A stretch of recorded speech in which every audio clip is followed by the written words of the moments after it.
Hey guys, welcome back to Abhyudaya classes UP. आज के इस वीडियो में हम देखने वाले हैं आकलन क्या होता है। इसको हम समझने वाले हैं क्योंकि ये हमारा बहुत ही महत्वपूर्ण टॉपिक है बीएड का। तो चलिए देखते हैं आकलन का अर्थ एवं परिभाषा। आगे बढ़ने से पहले अगर आप चैनल पर नए होंगे और अभ्युदय क्लासेज यूपी को सब्सक्राइब नहीं किया होगा तो प्लीज़ एक बार से चैनल को लाइक शेयर एंड सब्सक्राइब अवश्य कर दीजिएगा। चलिए देखते हैं आकलन क्या है। आकलन वह प्रक्रिया है जिसके द्वारा ज्ञात होता है कि कोई बच्चा अधिगम को किस स्तर तक सीखा है या किस स्तर तक अधिगम को ग्रहण करने में समर्थ रहा है। आकलन बालक के अधिगम का मूल्यांकन करती है। अब मूल्यांकन क्या होता है, यहाँ पे ये प्रश्न उठता है। तो नेक्स्ट वीडियो में हम इसी पर चर्चा करने वाले हैं कि मूल्यांकन क्या है, क्योंकि जहाँ पे आकलन आता है वहाँ साथ साथ मूल्यांकन को भी लेकर आता है, साथ साथ ये दोनों ही आते हैं। तो नेक्स्ट वीडियो में हम मूल्यांकन का अर्थ, परिभाषा, इसके प्रकार कौन कौन से हैं, इस विषय पर चर्चा करेंगे तथा आकलन और मूल्यांकन के मध्य क्या संबंध है, इन दोनों में क्या अंतर है, इस पर भी चर्चा करेंगे। तो सबसे पहले तो आज हम आकलन को समझते हैं। मतलब कि आकलन एक प्रकार की ऐसी प्रक्रिया है जिसके द्वारा ये ज्ञात होता है कि कोई बच्चा अधिगम यानी कि कितना सीखा है, अधिगम को किस स्तर तक सीखा है या किस स्तर तक वह ग्रहण किया है, अधिगम को ग्रहण करने में समर्थ रहा है। ठीक है, आकलन बालक के अधिगम का मूल्यांकन करती है। अधिगम में हुई कठिनाई को आकलन के द्वारा ही पता लगाया जा सकता है। ओके, आकलन का अंग्रेजी रूपांतरण असेसमेंट है तथा आकलन शब्द का उद्गम जो हुआ है वो संस्कृत भाषा से हुआ है, जिसका शाब्दिक अर्थ होता है पूर्वानुमान द्वारा गणना करना। ये संस्कृत भाषा से इसका उद्गम हुआ है, जिसका अर्थ है पूर्वानुमान द्वारा गणना करना। इसे आप ध्यान में रखेंगे। सामान्य अर्थों में आकलन का अर्थ है किसी व्यक्ति या समूह से संबंधित सूचना संग्रहण करने की प्रक्रिया से है, ताकि व्यक्ति या समूह विशेष के संदर्भ में कोई निर्णय लिया जा सके। आकलन में छात्रों को बिना अंक अथवा ग्रेडिंग के फीडबैक ही दिया जाता है।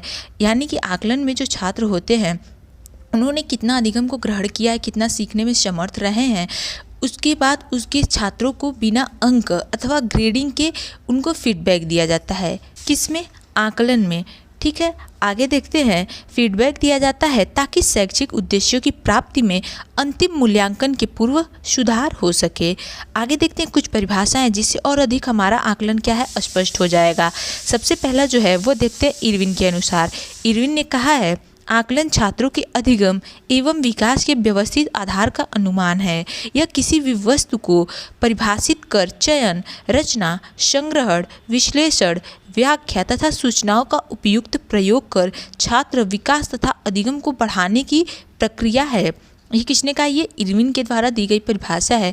इसे आप ध्यान में रखेंगे क्योंकि अब ऑब्जेक्टिव पैटर्न पे भी क्वेश्चन पूछे जाते हैं, बनते हैं, तो उसमें अक्सर ऐसे क्वेश्चन बन जाते हैं कि परिभाषा ये किसके द्वारा दी गई है। 4 ऑप्शन दे देंगे, आपको पता होगा ये किसने कहा है, इरविन ने कहा है, तो आप सही ऑप्शन पे टिक कर सकेंगे। उसके बाद देखते हैं आप शब्दकोश के अनुसार। इसीलिए हम कुछ परिभाषाओं पर चर्चा कर लेते हैं ताकि एग्जाम में आपको कहीं से भी फंसे नहीं। शब्दकोश के अनुसार आकलन का तात्पर्य किसी चीज़ की कीमत, वैल्यू या महत्व का निर्णय अथवा निर्धारण करता है। आकलन का तात्पर्य यही है कि किसी चीज़ की कीमत, वैल्यू इसकी क्या है या महत्व का निर्णय अथवा निर्धारण ही करता है। उसके बाद हुआ और फ्रीड ने कहा है, इनके अनुसार आकलन सूचना संग्रहण तथा उस पर विचार विमर्श की प्रक्रिया है, जिन्हें हम विभिन्न माध्यमों से प्राप्त कर ये समझा सकते हैं कि विद्यार्थी क्या जानता है, समझता है, अपने शैक्षिक अनुभव से प्राप्त ज्ञान को परिणाम के रूप में व्यक्त कर सकता है, जिसके द्वारा छात्र अधिगम में वृद्धि होती है। ये किसके द्वारा कही गई परिभाषा है? ये हुबा एंड फ्रीड के अनुसार दी गई परिभाषा है। इसे भी आप ध्यान में रखेंगे क्योंकि अक्सर परिभाषाएं पूछी जाती है एग्जाम में। आप पिछले साल के क्वेश्चन पेपर उठाकर देख सकते हैं। अब देखते हैं हम आगे आकलन की प्रकृति क्या है, इस पर चर्चा करते हैं। ओके, इतना क्लियर है अभी? आई होप जितना अभी तक बताया गया, आपको बताया जा रहा है वो आपको समझ में आ रहा हो। कहीं भी दिक्कत होती है, कोई भी परेशानी होती है तो आप कमेंट बॉक्स में बता सकते हैं। मैं पूरी कोशिश करूँगी एक बार कमेंट बॉक्स चेक करूँ और आपकी समस्या का समाधान कर सकूँ। देखते हैं आकलन की प्रकृति।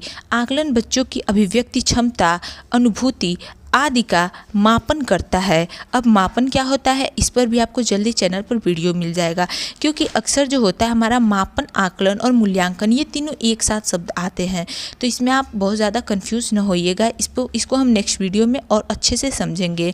यह एक संक्षिप्त प्रक्रिया है। ये प्रक्रिया बच्चों की समझने क्षमता की तरफ केंद्रित होता है, प्रदर्शन और सुधार के क्षेत्रों पर प्रतिक्रिया प्रदान करता है। वर्तमान प्रदर्शन में सुधार के उद्देश्य से डेटा एकत्र करने या उपयोग करने की प्रक्रिया को आकलन कहा जाता है। आकलन की प्रकृति या स्वरूप, आकलन की प्रकृति पूछे या स्वरूप तो आप कंफ्यूज बिल्कुल भी नहीं होइएगा, क्योंकि इसे प्रकृति या स्वरूप भी कह सकते हैं, निम्नलिखित है।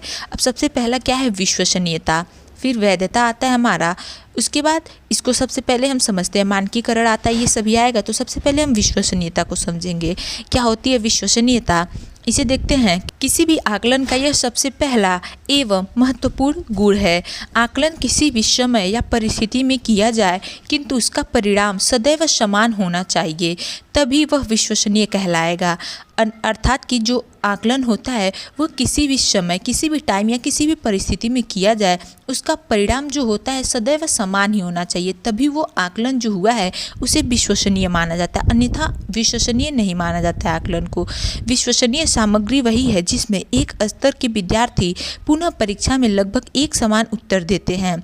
शिक्षक किसी भी योग्यता का हो, आकलन प्रायः एक ही समान होना चाहिए। अगर शिक्षक द्वारा एक ही आकलन हेतु अलग अलग अंक प्रदान किया जा रहा है तो ऐसा आकलन जो होता है वह बिल्कुल भी विश्वसनीय नहीं कहलाता है, नहीं कहलाएगा। ठीक है, यानी कि किसी भी परिस्थिति या किसी भी टाइम में जो आकलन हो रहा है उसका जो परिणाम आ रहा है, जो भी रिजल्ट आ रहा है वह हर परिस्थिति में समान ही आना चाहिए, तभी वह विश्वसनीय कहलाएगा, अन्यथा नहीं कहलाएगा। अब देखते हैं वैधता। वैधता क्या होती है, वैध आकलन वही होता है जो वास्तव में उन्हीं उद्देश्यों का आकलन करे जिस उद्देश्य से उसका निर्माण किया गया है। लेकिन प्रायः शिक्षक ऐसे प्रश्नों को बच्चों से पूछने लगते हैं जो प्रामाणिक नहीं होते हैं। उदाहरण के तौर पर देखते हैं, यदि छात्रों की कुछ बिंदुओं को याद करने की शक्ति को जांचने हेतु प्रश्न बनाना है, किंतु ऐसे प्रश्न बना दिए जाए जो उनकी तर्क शक्ति को जांचे। अर्थात कि अगर जैसे फॉर एग्जांपल हम समझ सकते हैं, हम यूनिट टेस्ट लेना चाहते हैं, ठीक है, यूनिट टेस्ट लेना चाहते हैं लेकिन हम अचीवमेंट टेस्ट लेने लगे, तो ये क्या होता है, ये वैध बिल्कुल भी नहीं होता है। अगर हम यूनिट टेस्ट के लिए कोई प्रश्न पत्र बना रहे हैं तो हम यूनिट टेस्ट ही लेंगे, न कि अचीवमेंट टेस्ट लेंगे। ठीक है, तो इस प्रकार वैधता मापी जाती है। फिर मानकीकरण को समझते हैं। तीसरा पॉइंट है हमारा मानकीकरण। एक अच्छे आकलन की यह भी एक विशेषता होती है कि वह मानकीकृत होना चाहिए। विद्यालयों में प्रायः जो परीक्षण किए जाते हैं वे राष्ट्र एवं राज्य के लिए किए जाते हैं, लेकिन मानकीकृत आकलन वह होता है जो कक्षा स्तर को सम्मिलित करता है। मानकीकरण किस सीमा तक आकलन एवं मूल्यांकन प्रशासन प्रक्रियाओं में समान है को निरूपित करता है। ठीक है, और प्रत्येक विद्यार्थी का आकलन का प्राप्तांक जो होता है वो समान होना चाहिए। मानकीकृत आकलन में कई गुण होते हैं जो उसे अद्वितीय एवं मानक बनाते हैं। एक मानकीकृत आकलन वही होता है जिसमें विद्यार्थी को एक समय सीमा, समान प्रकार के प्रश्न, समान निर्देश दिए जाएं, ओके, ताकि छात्र समान अंक ही अर्जित कर सकें। मानकीकरण प्राप्तांक में होने वाली त्रुटियों को समाप्त कर देता है। जो भी प्राप्तांक होते हैं उसमें होने वाली त्रुटियों को क्या करता है, यह समाप्त कर देता है। तो यह होता है मानकीकरण। अब देखते हैं फोर्थ पॉइंट है हमारा व्यवहारिक। इसे समझते हैं। आकलन लागत, समय और सरलता की दृष्टि से वास्तविक, व्यवहारिक एवं कुशल भी होना चाहिए।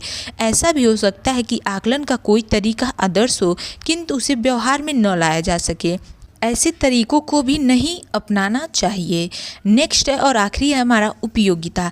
इस पर बढ़ने से पहले आपको बता दें कि अगले वीडियो में हम मूल्यांकन को समझेंगे। मूल्यांकन की क्या अर्थ है, क्या इसकी परिभाषाएं हैं, इसकी क्या प्रकृति है और इसके प्रकार को भी समझेंगे। और साथ में हम मूल्यांकन के साथ ही आकलन के प्रकार को भी समझेंगे, क्योंकि इन दोनों के प्रकार जैसे हो गया हमारा निदानात्मक और योगात्मक और रचनात्मक या संरचनात्मक आकलन एवं मूल्यांकन, ये इसके प्रकार हैं। तो इसको हम साथ में ही समझ लेंगे। मूल्यांकन की वीडियो में ही इसके भी प्रकार को हम समझेंगे और इसमें क्या संबंध है आकलन और मूल्यांकन में भी, इस पर भी हम चर्चा करेंगे। तो पहले देखते हैं इसका आखिरी जो पॉइंट है उपयोगिता। इस पर बढ़ने से पहले हाँ, अगर अभी तक आपने चैनल को सब्सक्राइब नहीं किया तो प्लीज़ एक बार से अभ्युदय क्लासेस यूपी को लाइक, शेयर एंड सब्सक्राइब अवश्य कर दीजिएगा। चलिए देखते हैं।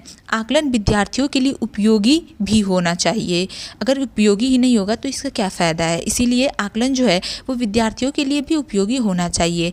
आकलन से प्राप्त परिणामों को छात्रों को बता देना चाहिए। जो भी परिणाम आते हैं उसे छात्रों को बता देना चाहिए, जिससे वे उन कमियों को सुधार कर सकें। ओके, आकलन द्वारा ही इसका पता लगा सकता है कि किस दिशा में सुधार करना है। यह सुधार पठन सामग्री तथा अध्ययन विधि आदि में हो सकता है।